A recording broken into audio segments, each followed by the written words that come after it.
Louange à Allah, Seigneur de l'univers, le parfaitement connaisseur. Il est plus près de l'homme que sa veine jugulaire et connaît clairement ce que son âme lui suggère. Il connaît la trahison des yeux et ce que contiennent les poitrines. Sont semblables à lui, celui parmi vous qui tient secrète sa parole et celui qui la divulgue, celui qui se cache la nuit et celui qui se montre au grand jour. En vérité, rien ne lui est caché ni sur terre ni dans les cieux, et de tout il est parfaitement informé. Je témoigne qu'il n'existe point d'autre divinité digne d'être adorée en dehors d'Allah, l'unique qui n'a d'égal ni associé.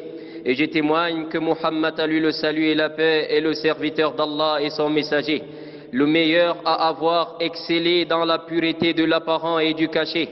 Qu'Allah fasse ses éloges auprès des anges rapprochés, ainsi que ceux de sa famille purifiée et ses compagnons bien guidés, tous leurs suiveurs dans le bel agir jusqu'au jour où l'on sera ressuscité. Suite à quoi, frères dans la foi, le succès véritable en ce monde et dans l'au-delà ne réside que dans la crainte d'Allah, oui, le respect de ses injonctions sacrées en tout lieu et en tout temps. Ô vous qui avez la foi, craignez Allah et parlez avec droiture, afin qu'il améliore vos actions et pardonne vos péchés. Quiconque obéit à Allah et à son messager aura certes réussi d'une réussite des plus immenses. Sourate 33, versets 70 et 71. Gens de l'islam, les cœurs saints, les âmes pures sont ceux qui sont remplis de foi et de piété. Ainsi, ils débordent de bienfaisance, accoutument ceux qui les possèdent au plus noble comportement, éclaircissent leur fort intérieur par la clarté et la pureté, l'amour du bien pour toute l'humanité. De telles personnes sont en paix avec elles-mêmes et en harmonie avec les autres. Quant à ceux qui possèdent des mauvais cœurs et les comportements les plus vils, ils souffrent en eux-mêmes, sont en perpétuel problème avec eux-mêmes et en désaccord continuel avec les autres.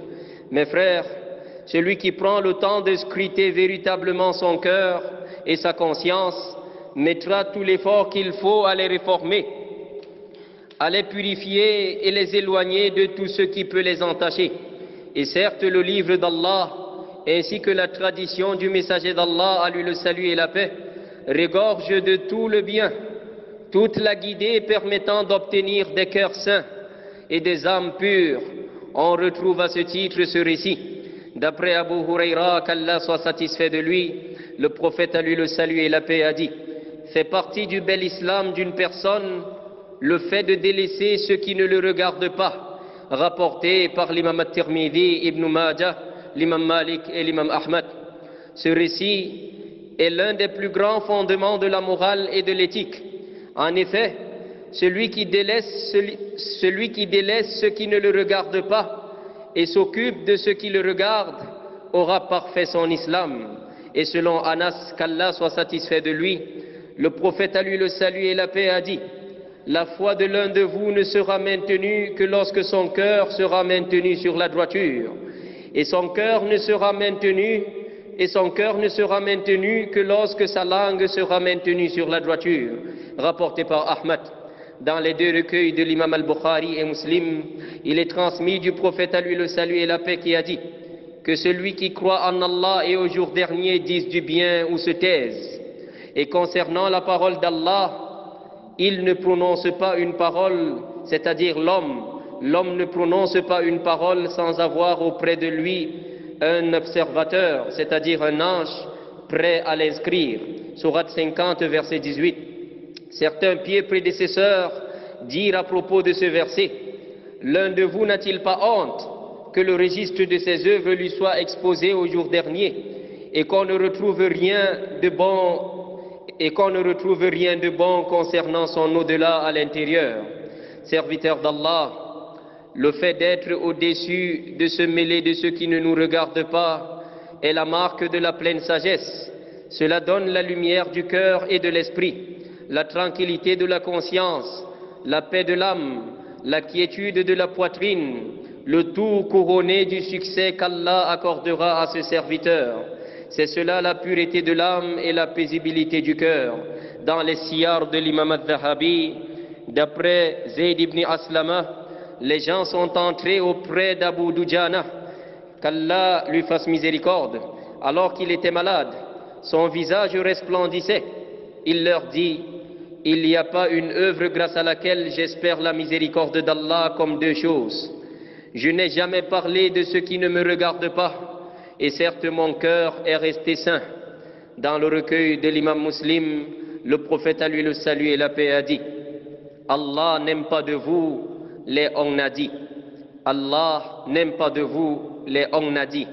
Chers frères, le fait de s'occuper de ce qui ne nous regarde pas conduit au manque de réussite, aux avis erronés, au fait d'être loin de la vérité, au fait d'être loin de la vérité, à la corruption du cœur, la perte de temps, la privation du savoir, l'étroitesse de la poitrine, la dureté du cœur, la permanence des soucis, la dissipation de la bénédiction dans la subsistance et l'existence.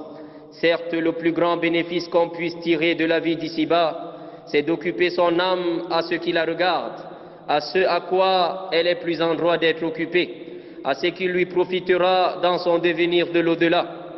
Les pieux prédécesseurs, qu'Allah leur fasse miséricorde, détestaient parler de ce qui ne les concerne pas et interdisaient qu'on mal parle de qui que ce soit dans leurs assises, car ils étaient déterminés à garder leur cœur sain et préserver leurs œuvres. Hassan al-Basri, qu'Allah lui fasse miséricorde, disait: parmi les signes qui montrent qu'Allah le Très-Haut s'est détourné de son serviteur, c'est qu'il fasse que ce dernier ne s'occupe que de ce qui ne le regarde pas. C'est qu'il fasse que ce dernier ne s'occupe que de ce qui ne le regarde pas à titre d'abandon de ce dernier.